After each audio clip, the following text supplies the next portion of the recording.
On the eve of Friday the 13th, 1995, 4 teenage students took a walk into the desolate woods near the campus of the University of Tennessee.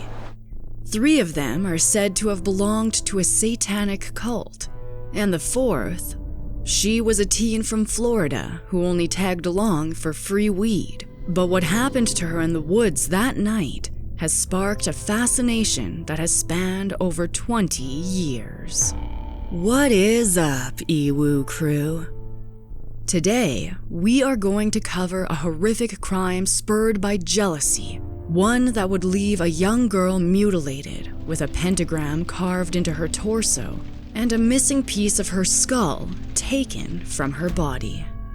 There is no doubt that evil showed its face in the Tennessee woods that night in 1995. But did the devil make them do it? Let's get into it.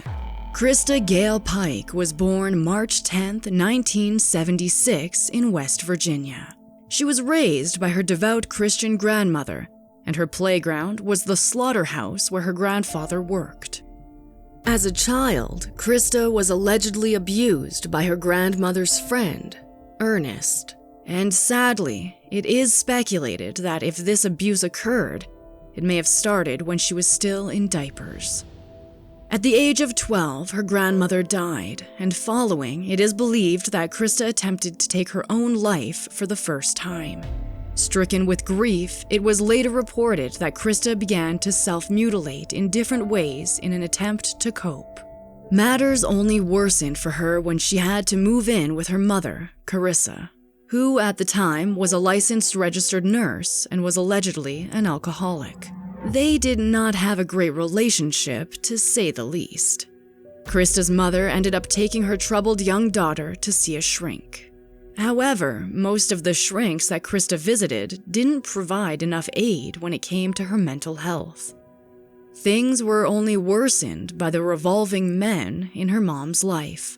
In an interview, Christa recalled one of her mom's boyfriends saying, "He made this leather strap with a wooden handle on it specifically to beat the hell out of me with. And he made this thing and hung it up on my bedroom wall like it was decoration." All of these factors undoubtedly were influential on Christa's psyche, which may have led to her demonic shift in behavior. Christa, when 18 years old, was enrolled in the Jobs Corps program at the Knoxville campus of the University of Tennessee.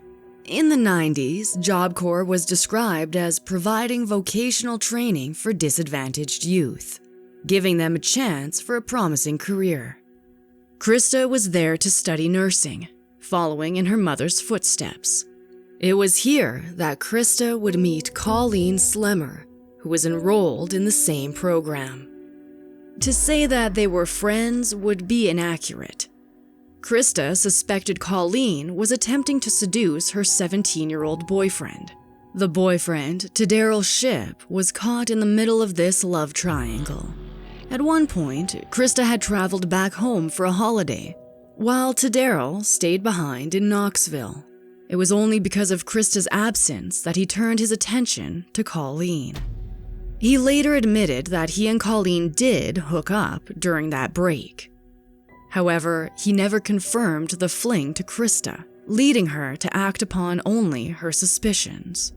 In an interview, Daryl can be heard saying about Colleen, "I didn't even know she existed. She approached me." Friends of Colleen Slemmer denied that she was attempting to snatch away Daryl from Christa. But with obvious tension between the two young women, Christa attempted to extend an olive branch to Colleen by offering her some of the cannabis she had stashed away in the woods. But that was not Christa's true intention. The bag of weed she claimed was hidden was only the hook to reel Colleen to her grim fate. The night before, Christa admitted to her friend, Kim Iloilo, that she was planning on killing Colleen, adding, "She just felt mean that day." Enthralled by the occult, it wasn't just Christa that voiced her sinister interests. Daryl, a few days prior to the incident, would tell another student that he had to make a human sacrifice because the celestial bodies were in alignment. At approximately 8 p.m. on Thursday, January 12th, the 4 students signed out of their dorms: Christa Pike, Daryl Shipp, Colleen Slemmer, and another friend named Shadola Peterson.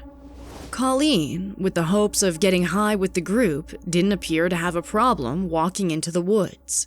They led Colleen to an isolated area in Tyson Park near the University of Tennessee campus. It was here where the grisly acts would unfold on that chilly Tennessee night. The tension grew thick between the group when Christa confronted Colleen, accusing her of wanting to steal her boyfriend away.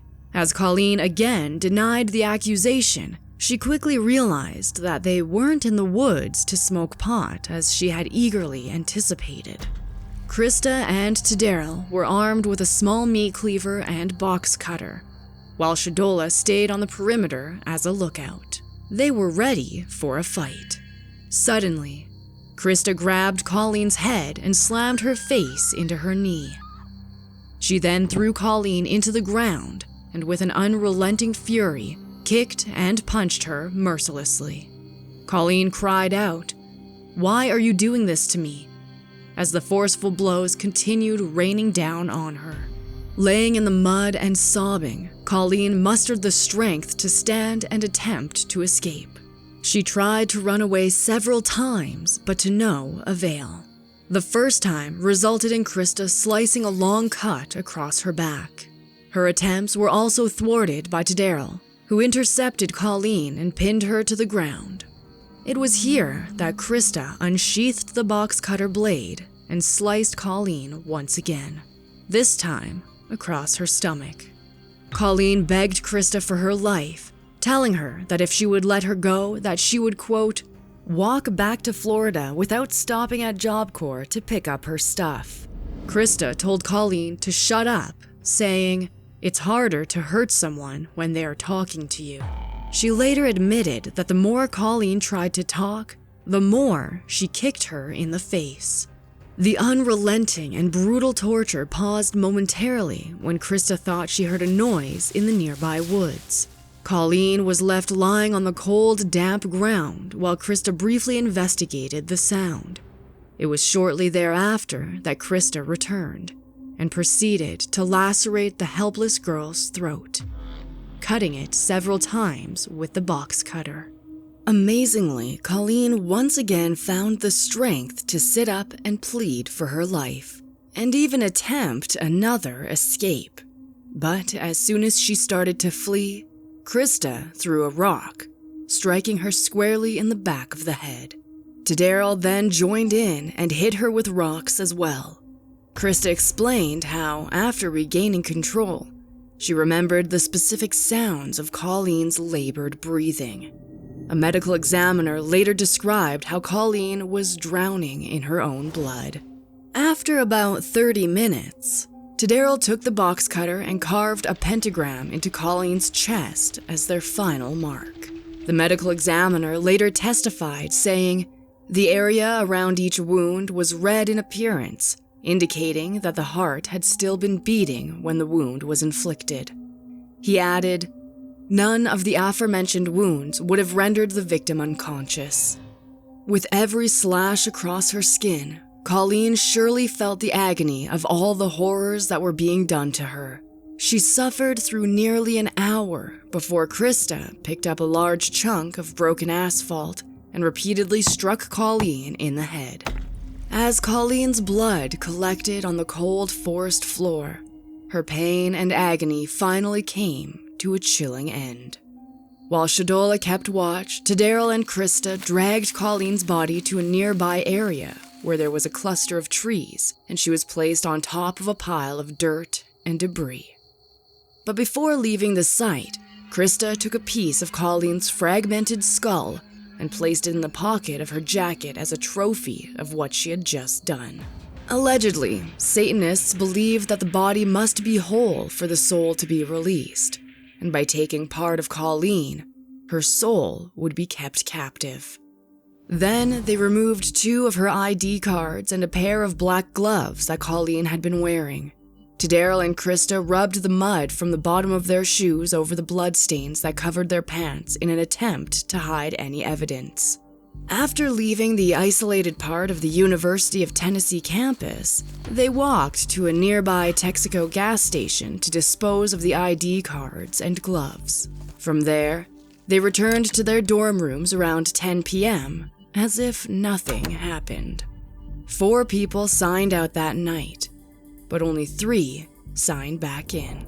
Once back at the dorms, Christa revisited her friend, Kim Iloilo. This time, Christa wasn't feeling mean, as Kim had described before. Instead, she was dancing around in circles, smiling and singing. Like an eager child wanting to show off, Christa bragged to Kim of the atrocities she had just committed earlier in the night.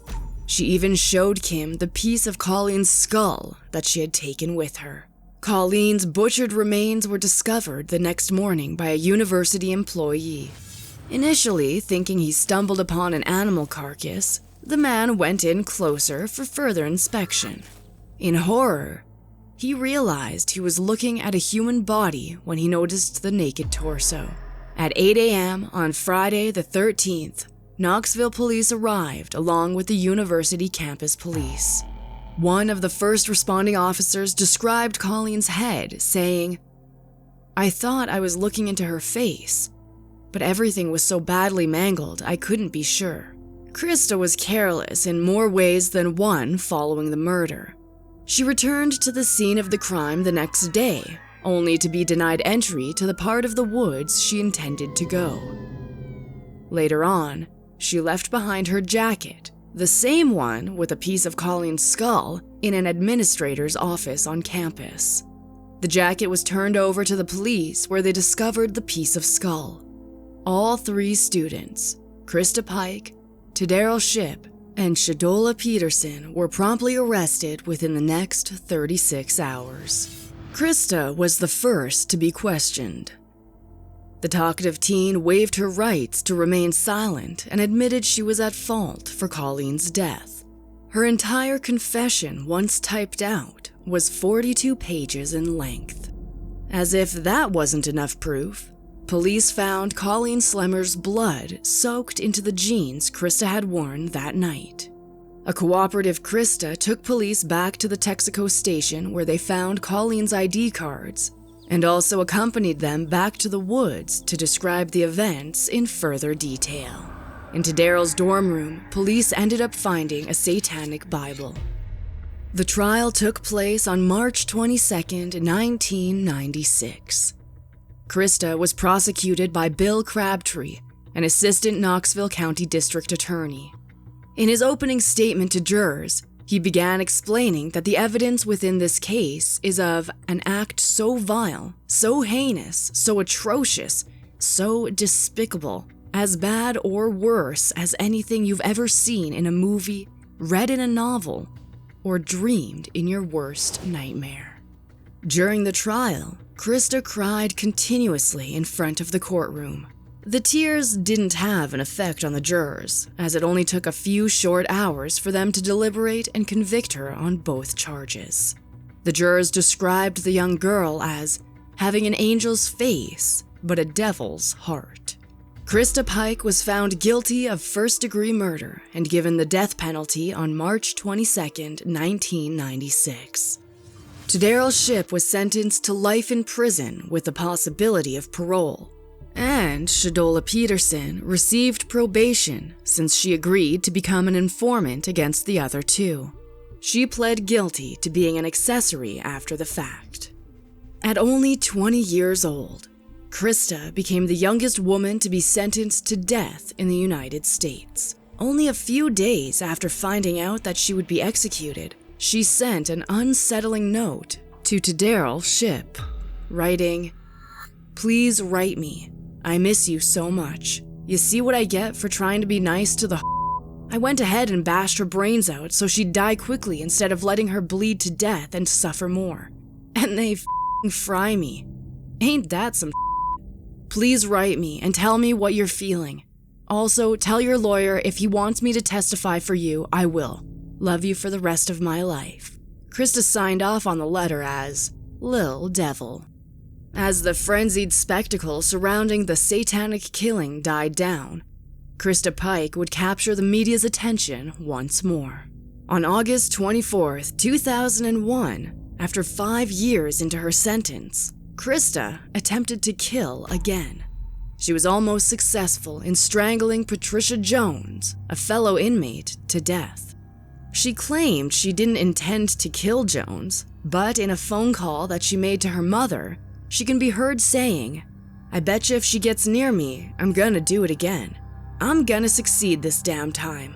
See, now I know the difference between premeditated murder and what happened with Colleen. 'Cause see, I premeditated the hell out of this. Sure did. If I'd have had 30 more seconds, we'd have a little chalk line out there in our rec pen, and that bitch would be gone somewhere. Again, a trial took place, and another guilty conviction for attempted first-degree murder was tacked onto Christa's already inescapable death sentence. At this point, her defense team extended an appeal to the federal court system. They requested that her fate be life in prison and not execution. They argued that she had mental illness, and that capital punishment as administered in Tennessee is unconstitutional. But it was the last-ditch effort Christa had to beg for her life to be spared. The legal team representing Christa's fight centered their defense on testimony attesting to the trauma she suffered at an early age.